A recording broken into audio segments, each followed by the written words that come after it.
Hello everybody and welcome back to the Superlite coupe build. In this video we are going to make some major modifications to the fiberglass seats. Okay, so stay tuned. Alright, well this is sort of what we're talking about here as far as the modification goes. So back in an earlier video, I built these prototype brackets for the seats to get them more inboard and allow the seats to fit between the side impact bars and the center console. I'm just sort of not digging the overall design of the seat mount, and let me grab my trusty pointer here. So here's one of the issues. So the back of the seat here interferes with the side impact bar, and it would be nice to get that seat back just a little bit more. The other thing is it's sort of not clear where the seat belts go. Do the seat belts thread through the side panel, but then they sort of go across your lap instead of not through your hip joint? And then some people cut out this particular area for the seat belts. But then because these brackets are going to be so inboard, there's really no place to mount the seat belts, sort of underneath behind the seat. So I think I'm going to bite the bullet and do a major modification here. So we'll segue over to the work table and I'll tell you a little bit more about what I have planned. Okay, well, instead of dragging the seat out of the car and trying to videotape that while I talk, I figured this would be more effective.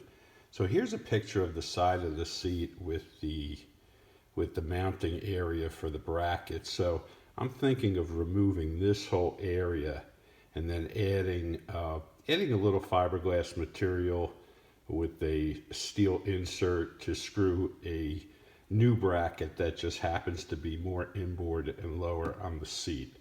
So that's sort of the idea behind it. On the inside of the seat, I'll fill in those voids and just follow the contour of the seat. And ultimately, this is what I'd like it to look like. So sort of reposition where I can put the opening for the seat belt, get it more along the pivot point of the hip, and then have the lower mounting brackets, which I think will work out better to keep that seat in between the side impact bars. Okay, so we'll get to work. We'll see how it goes. Okay, well, here's a little work in process. So the first step is I am going to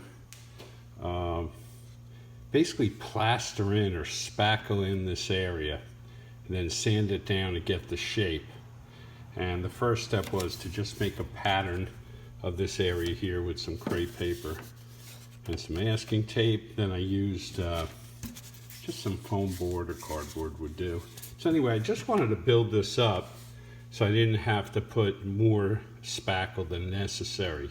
So I could actually build this up a little bit more on the side with some fiberboard, and then I'll basically coat it with spackle and then I'll sand it down. Okay, so let's see. Not sure where the next segue will be, but just stay tuned. Okay, well, we got the patterns in place. I have no idea, this may be an ill-conceived concept here, but the idea was to just take up some room in the crevices here, so I don't need as much spackle. And when you do deep spackle, it shrinks and cracks. So I also figured maybe I have some backing and I can sort of pop it out when I'm done. So anyway, I'm going to apply some spackle and then we'll see what it looks like. Okay, well, I got the first coat of spackle in one of the sides, and so far so good, but we've got a lot of work to go. The next segue will be once I sand this down. We'll take a look at how well that spackle area follows the contour of the seat. Okay, well, here's a little work in process. So I have both these seats done with regard to spackling that channel. And you can tell, I mean, really follows the contour, the inside contour of the seat really well. Okay, so the next segue is going to cover, basically covering up this area with packing tape, and then we'll lay some fiberglass over it to create an interior mold, or mold of the interior contour. And the reason why we use packing tape is the fiberglass just doesn't stick to it, so it should make a nice mold. Okay, we're going to lay up a little fiberglass here. So I just had this stuff lying around the house. Many years ago, I was going to make a quarter scale RC car body, and that's why I bought this stuff. It's probably been sitting down in the basement for 10 years. But anyway, I'm going to mix up some resin. I've got the packing tape laid down here. It doesn't exactly stick to the spackle, but you know, based on the weight of the fiberglass, I think it'll press it down nice. I'm going to do 6 sheets to make sure I get enough weight so that it'll hold down the tape and take good shape. Okay, so let's see how it comes out. Okay, well, I was able to lay up 5 layers of fiberglass, which I think will be enough. I actually tested the thickness. I did one with 3 and one with 6. The 6 was pretty thick. The resin started gelling up, so I didn't want to risk messing the whole thing up. So we're going to let this dry. It takes a couple hours to cure, and then we'll pull it off and we'll see how this side came out. Okay, so I popped this off the seat. It came off without a lot of drama. It came out good, but it did not come out good enough. So here's the back side of it, and you can see a couple low spots, and that's really where the packing tape would not stick to the spackle, and the fiberglass wasn't heavy enough to push it down. Other than that, it came out pretty good. I mean, it follows the contour of the seat. So in concept, I think we're in good shape. In execution, we need to improve our process here. We're going to sort of take a walk over here. So what I've done is I've actually just taken some latex paint, some flat paint, and I painted up the sides. So in theory, the packing tape will stick to the latex paint much better, and then we'll get a better mold. So at this point, I'm going to fiberglass up all the seats, and I'll have 4 molds for to work from, and then we'll take a look at them. Okay, here we go, round 2. It turns out the clear tape did not stick all that well to the latex paint either, so I'm actually using painter's tape, the blue tape, and then putting the clear tape over it, and that seems to work much better. So the blue tape is a little stickier, but it's nice and thin, and the clear tape does adhere to the back of the blue tape pretty well. So I have no air pockets. I think this will work out well. So I'm going to lay up some fiberglass and we'll take a look. All right, well, this is cured, and we have the fiberglass over the packing tape, over the painter's tape, over the spackle, which seemed to do the trick. So let's pull this off and let's see what it looks like. Okay, well, I pulled this off, and actually that looks pretty darn good. A couple little low spots here. You know what, but when I laid down the fiberglass, I mean, you certainly can sand off and smooth that out. So all in all, this works good. I mean, I'll just put it right in there. I'll tape it down. So what I'm going to do is I'm going to pull this out, chop off the back, then lay this down, secure it, and then I'll apply the fiberglass from the back side. And then when I take this off, it'll follow the shape of the inside of the tub. So that's sort of the idea. But anyway, I'll finish the rest up, and then I'm going to remove these side sections. Okay, well, after about 4 hours worth of work, it was about a half hour to cut out each one of these holes, and then another half hour just to clean the hole up. I really have both these seats ready to be fiberglassed. So let's take a sort of a close look here. So basically I left the ridge for the fiberglass to adhere to. I'll scuff this up before I fiberglass it in. And then on the side, it was a little tricky because we had a lip here that sort of flares out a little bit. Hard to know what to do with that. And then this is the bottom shell of the seat, but then here is only a single layer of fiberglass. So I think the approach here is we'll lay up 3 layers of fiberglass just to close the hole. And then I created a bevel here to get good adhesion. And then I'll layer 1 or 2 layers of fiberglass to make this even. And then we'll sand it up. So the next step is really to mount the molds on the inside, and then we'll lay down 3 layers of fiberglass to close these gaps up. Okay, so let's see.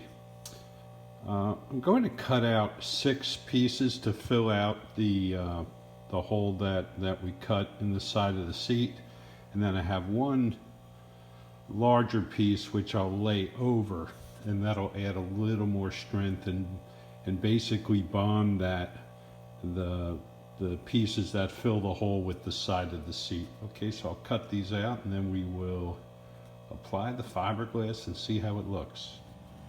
All right, well, in true OCD fashion, I've got all the fiberglass laid out in the right direction, ready to be applied. You know, when you work with this resin, you got to work quick, so there's no time to dilly-dally. Also, I've got some smaller pieces here just in case I need to fill in some gaps. And now let's take a look at where we're at here.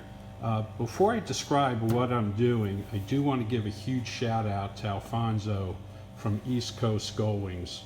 I basically shot Alfonso a note, and he was nice enough really to walk me through a number of different techniques I could use to accomplish this task. So Alfonso, thank you very much. And you know, if you don't know much about his channel, he has built from scratch a going Mercedes body out of fiberglass, and he's mounting it on a Corvette chassis, and it's just a great build. So check out his channel. Okay, so anyway, here we go. So we've got the packing tape down on the fiberglass seat.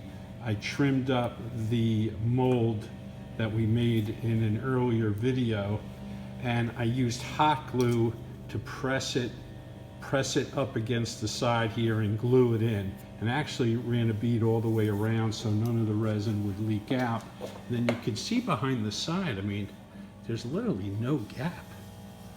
I mean, this should work out really well. The other thing is I've got some black dye for the fiberglass that I'm going to be using.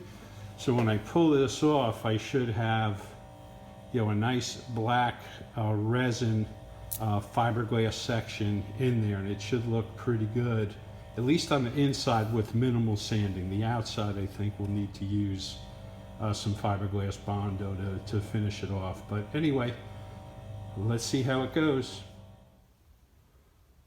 Okay, well, I fiberglassed up the side and I took the mold off. It actually came off quite easily. All in all, I am very happy with this. This is without any sanding whatsoever. You can see a little bit of the excess resin sort of flowed through, but that'll sand right off. It looks great. I mean, it's perfectly smooth, actually. I'll hit this with a little bit of a sander and I think I'll be good to go. Here's the other side. That looks good also. The next side, I'm actually going to put a little more black dye. I only used 1 drop in 4 ounces of resin, and I probably should have used 2 drops, so it's a little translucent. What I'm going to do with the side here is I'll sand this down, and then I'll use fiberglass Bondo to shape that. So that's sort of chopped up fiberglass and a resin mixture, and we'll sand that smooth. Not sure how much of that I'll cover in this video because it's getting pretty lengthy, and I wanted to show everybody all the steps.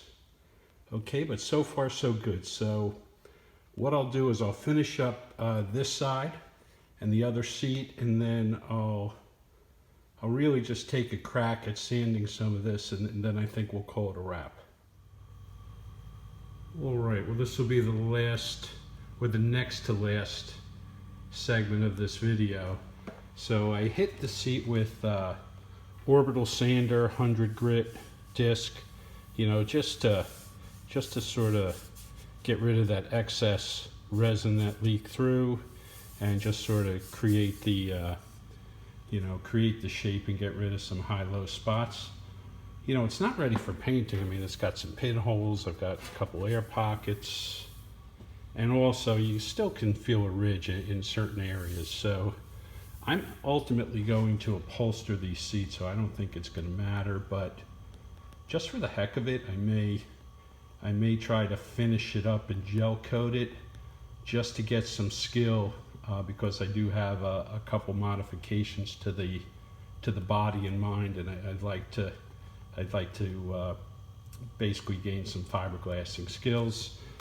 If we look at the side here, I just hit that with the sander. I'm not going to fill this area or shape this area in yet, because I don't know exactly where I'm going to mount the seat brackets. You know, they could be lower, they could be higher. I'm not 100% sure, but I'll mock that up and then I'll make a decision. The next segue, we'll take a look at the seats in the car, and then we'll call it a wrap. All right, well, this will be the final segment of this video. You know, we've got the seats placed in the car. You know, I didn't do the bottom brackets yet. That'll be in the next video.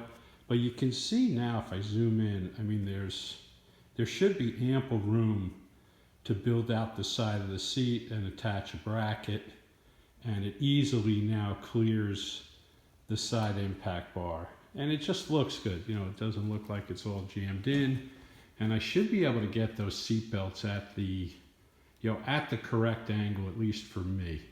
Okay, so anyway, so far a ton of work, a lot of work to make these seats fit for the build here, but I think it'll be worth it. Thanks for watching, and take care.